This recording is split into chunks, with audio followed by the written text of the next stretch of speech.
Yo people, it's Kingdom time. Epicness awaits. So, the last chapter, 3, 4, 6, ended off with the epic arrival of Yotanwa and her army. The mountain people's arrival. And Riboku didn't expect this at all, which is shown in chapter 347, the first out of these 3 released chapters.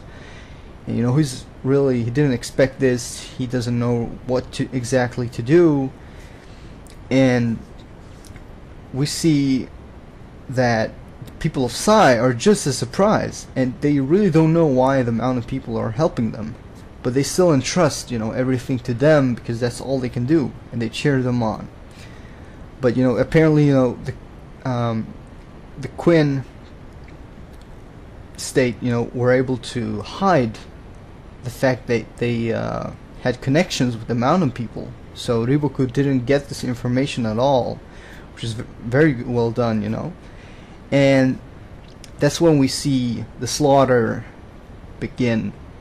The mountain people are at it. Baggio, my man, is being the monster he is, just killing off so many people. And that's when Fute, you know, that masked person, he arrives to fight them. And he's also surprised, you know, by the speed of the mountain people, because those guys are crazy. And he also notices this huge creature approaching him. Yeah, that's right. This huge creature, which is Rankai. Yeah, you remember him from the early days of Kingdom? Oh man. But he's there to help. And then we shift over back to Riboku, who's still thinking about what to do, because if they don't retreat, they'll lose too many people to capture Kanyou. While at the same time, if they do retreat, it would mean that the coalition war would have ended in failure. So Riboku is finally about, you know, to give an order, which probably was to retreat, and that's when Houken arrives. And this is where the true suspense picks up, and this is where the chapter ends, and when we move on to chapter 348. Houken is there, kills off plenty of mountain people, which pisses Yotanwa off, and so those two are heading towards each other's, ready to clash, and people are like, no, you shouldn't do that, Yotanwa, back off. And that's when Shin appears. Shin appears to fight with Houken. Oh my god. So we see a flashback of Bihei and the rest. They're questioning Shin's decision, and they're trying to stop him. But Shin says, you know, he's doing this because he's the man who will become a great general of the heavens. And he says it with such confidence and pride, you know, his facial expression. It was just beautiful. Such a beautiful panel. It really was. I don't know why, it just struck me really bad, because it just looked so good, you know, the confidence was shining. So that was a really nice moment. And so, now we have Shin versus Houken. Dude, the hype. And even Shin's horse, Shun, feels unsettled about this, and the chapter ends with that, you know, Shin getting ready to fight. And it was a pretty short chapter, but still, you know, awesome. And then we move on to the next chapter, 349, and Shin and Houken are about to clash when suddenly the horses start acting pretty weird, and it became a clash of hooves. Yeah, that's right, the horses started fighting. And we see Shun, which is Shin's horse, biting Houken's horse. And Houken's horse crushes one of Shun's legs.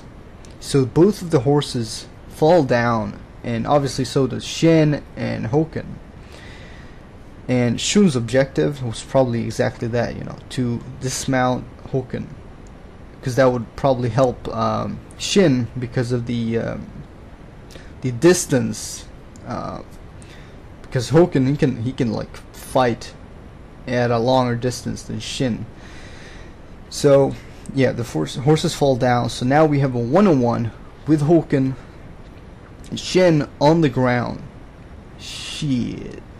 And Houken goes for the first strike, which Shin manages to defend, but not completely, since the force still managed to damage his ribs and send him flying. And Shin's just lying there, injured. And people are getting worried. They're crying. They're like, Shin, what are you doing? Shin, what happened? And they thought it was done. And so did Houken. And Houken was about to get up on his horse again, but Shin got up again and talks to Houken. And he says that he knows why Houken struggled against Duke Hyou and didn't manage to defeat Oki. And this is a really nice moment. And this is because he once had a taste of what it feels like to be struck by a true great general. Obviously referring to Rempa. And he says that Houken's sword, compared to that strike, the strike of a true great general, was light as hell. And then that was the way he said that was epic, and how he mentioned these really great people like Duke Hyou, Oki, and Rempa as well. And then Houken starts with his rambling again, and then the chapter ends with Shin saying, thinking to himself that he can't take another one of those hits, but at the same time he can't dodge those fast swings as well, which only leaves him to do one thing, which we'll see in the next chapter. So that's how it ends off. It ends off with Houken and Shin about to clash, finally properly clash, and we don't know what's gonna happen. I don't know what's gonna happen. It's such a bad way to end this chapter.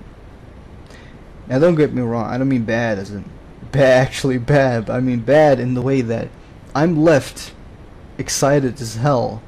So these chapters were obviously awesome, as always, and it's really nice to see the mountain people in action, with Bajio and Yotanwa and the rest, and Shin finally getting some good ass moments with this determination and confidence of this goal right before his eyes.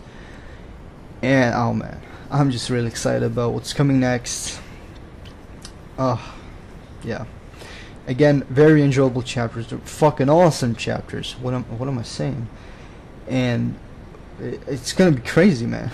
I don't know what to expect. So, oh man, Kingdom greatness. What can I say? Awesome chapters. And that's about it.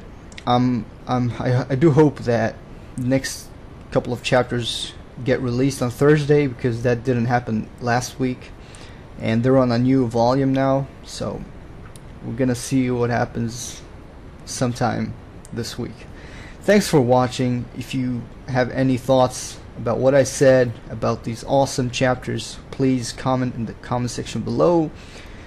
And that's it. Peace.